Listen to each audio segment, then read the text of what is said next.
నత్తనడకన నడుస్తున్న central lighting పనులు భద్రాద్రి కొత్తగూడెం జిల్లా అశ్వారావుపేటలో ప్రజల జీవితాలతో చెలగాటమాడుతున్నారు అధికారులు, కాంట్రాక్టర్. రోజులు గడుస్తున్నా కానీ పనులు చేయట్లేదు. సెంట్రల్ లైటింగ్ పేరుతో రోడ్డు మధ్యలో త్రవ్వకాలు, ఎటువంటి ప్రమాద హెచ్చరిక బోర్డులు లేకుండా త్రవ్వకాలు జరిపారు. రోడ్డు ప్రమాదాలు పాలవుతున్నారు ప్రజలు. దుమ్ము దుల్లితో ఇబ్బంది పడుతున్నారు.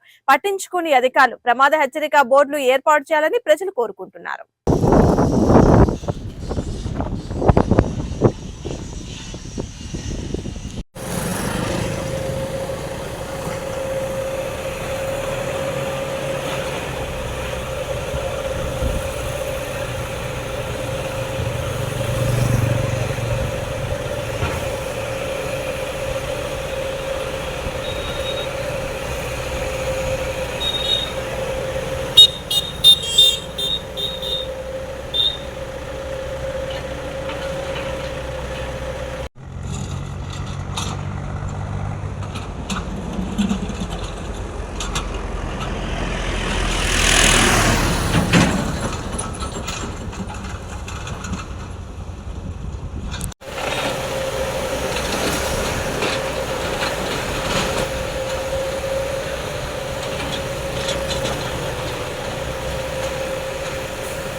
కలెక్టర్ కూడా వచ్చినట్టున్నారు.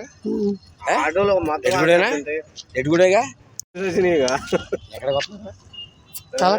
కలెక్టర్ కూడా వచ్చినట్టున్నారు. ఎటుగుడేగా రామకృష్ణ అచ్చారపాటు మండల సిపిఐ మండల కార్యదర్శిని. ఇక్కడ రోడ్డు నిర్మాణంలో ఉన్నది.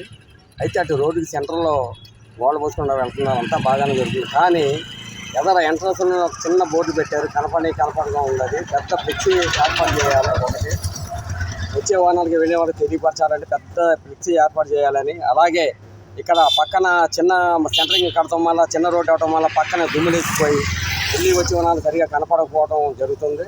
అలాగే దీనికి పక్కనున్న దుమ్ము లేకుండా ఉండాలంటే వెంటనే దాని మీద కూడా ఏదో టైంలో వాటరింగ్ కూడా చేయించాలి. అలాగే వచ్చే వాహనాలు వెళ్ళి తెలియడానికి డెత్ మార్కు కానీ, అలాగే వైద్యాన్ని బాధ్యత అధికారులపై, కాంట్రాక్టర్లపై ఉందని నేను కోరుతున్నాను. దీనివల్ల ముందు యాక్సిడెంట్ రాకుండా ఉండాలంటే అధికారులు మేల్కొని ఎక్కడికక్కడ రెడ్ బోర్డులు, అలాగే పెద్ద ఫ్లెక్సీలు ఏర్పాటు చేయాలని చెప్పి కోరుతున్నాం.